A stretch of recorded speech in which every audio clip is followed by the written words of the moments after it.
আসসালামু আলাইকুম viewers, welcome to my channel. আশা করি সবাই ভালো আছেন, ভালো থাকেন, সুস্থ থাকেন, এই কামনা শুরু করছে আজকের ভিডিও। তো আজকের ভিডিওতে আমি আপনাদের জানিয়ে দেব নতুন আপডেট কালের কণ্ঠের। তো কালের কণ্ঠে একটি নতুন আপডেট আসছে, সেটি হচ্ছে সরকারি চাকরিজীবীদের 42 ধরনের আয় করমুক্ত। মানে আপনি 42 ধরনের যে আয়টি করবেন বা ভাতা পাবেন, সেই সমস্ত ভাতার আপনার কোনো কর দেওয়া লাগবে না। এখানে লিখছে সরকারি কর্মকর্তাদের আয়কর রিটার্ন দেওয়া বাধ্যতামূলক। তবে 42 ধরনের আয় করমুক্ত করেছে জাতীয় রাজস্ব বোর্ড। এনবিআরের 2025-26 অর্থবছরের আয়কর নির্দেশিকা থেকে এ তথ্য পাওয়া গেছে।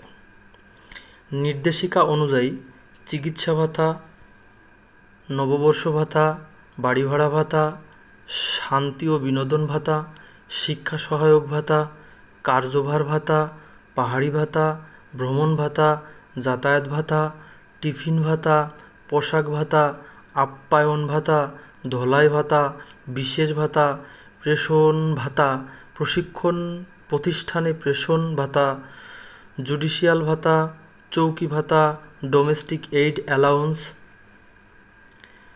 ঝুঁকি ভাতা, অ্যাকাউন্টিং অ্যালাউন্স, মোটরসাইকেল ভাতা, আর্মোরার অ্যালাউন্স, নিঃশর্ত যাতায়াত ভাতা, telecom allowance, cleaner allowance, driver allowance, mounted police allowance, PBX allowance, সশস্ত্র শাখা ভাতা, বিগলার অ্যালাউন্স, নার্সিং অ্যালাউন্স, দৈনিক বা খোরাকি ভাতা, ট্রাফিক অ্যালাউন্স, রেশন মানি, সীমান্ত ভাতা, ব্যাটম্যান ভাতা,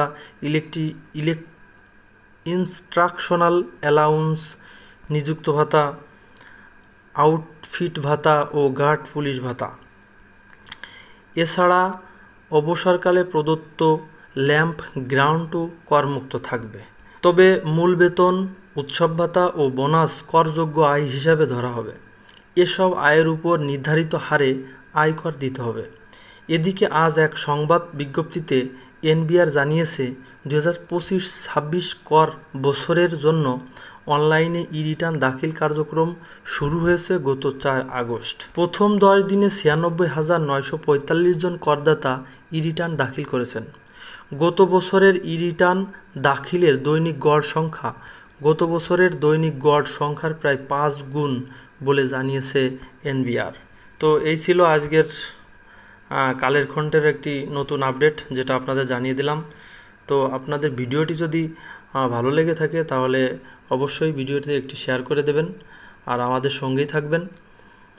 তো দেখা হবে পরবর্তী এপিসোডে। ততক্ষণ পর্যন্ত ভালো থাকেন, সুস্থ থাকেন।